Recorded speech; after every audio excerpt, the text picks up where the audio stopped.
స్త్రీలు నవలు చదువుకునేటప్పుడు ఎవరు అంటే నవల కథానాయకుడు అంటే హీరో ఎవరంటే చిరంజీవి గారు. ఇతనే కదా మనం అప్పుడు చదివిన నవల్లో ఇతనే కదా, ఇలాగే ఉన్నాడు కదా హీరో. చిరంజీవి గారికి ఉన్న మేజర్ అడ్వాంటేజ్ ఏంటంటే ఆయన స్టార్టింగ్ మనం ఆయన కెరియర్ చూసుకుంటే ఆయన చేసే సినిమాలన్నీ కూడా సమాజానికి చాలా దగ్గరగా ఉండే సినిమాలు చేశారు, చాలా దగ్గరగా. సోషల్ ఎలిమెంట్స్ చాలా ఉండేవి. ఒక ఫ్యామిలీలో ఒక అన్న రెస్పాన్సిబిలిటీ తీసుకున్న తమ్ముడు, ఒక భర్త, రాంగ్ రూట్ లో వెళ్తున్న యూత్ ని కరెక్ట్ చేయడానికి ఉన్న ఒక వ్యక్తి, ఇవన్నీ ఏంటంటే ఆయన సబ్జెక్ట్ సెలెక్షన్ కూడా చాలా బాగా చేసుకునేవారు.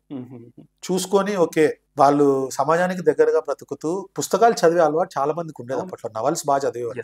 సో యూజువల్ గా ఏంటంటే బుక్స్ ప్రతిబింబాలు, సమాజానికి ప్రతిబింబం బుక్స్, పుస్తకాలు సమాజానికి ప్రతిబింబం లాగా లిటరేచర్ అక్కడి నుంచి వచ్చేది కదా. యా, సో వాళ్ళందరూ అబ్జర్వ్ చేసుకొని రాసేటప్పుడు వీళ్ళకి ఒక పల్స్ అర్థమయ్యేది. ఓకే ఈ పుస్తకాలు బాగా చదువుతున్నారు కాబట్టి ఇలా ఆలోచిస్తున్నారు అనమాట యూత్ అనేది ఈజీగా తెలిసేది.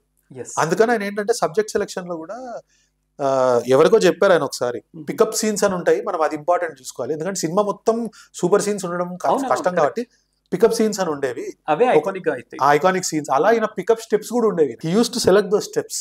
అండ్ కొరియోగ్రాఫర్ చెప్పింది కాకుండా ఈయన ఇంప్రూవైజ్ చేసి చిన్న ఇంప్రూవైజేషన్ చేసి ఫస్ట్ నుంచి చేసే అలవాటు ఈయనకు ఉందనేది నేను అబ్జర్వ్ చేసిన దానిలో నేను తెలుసుకున్నాను.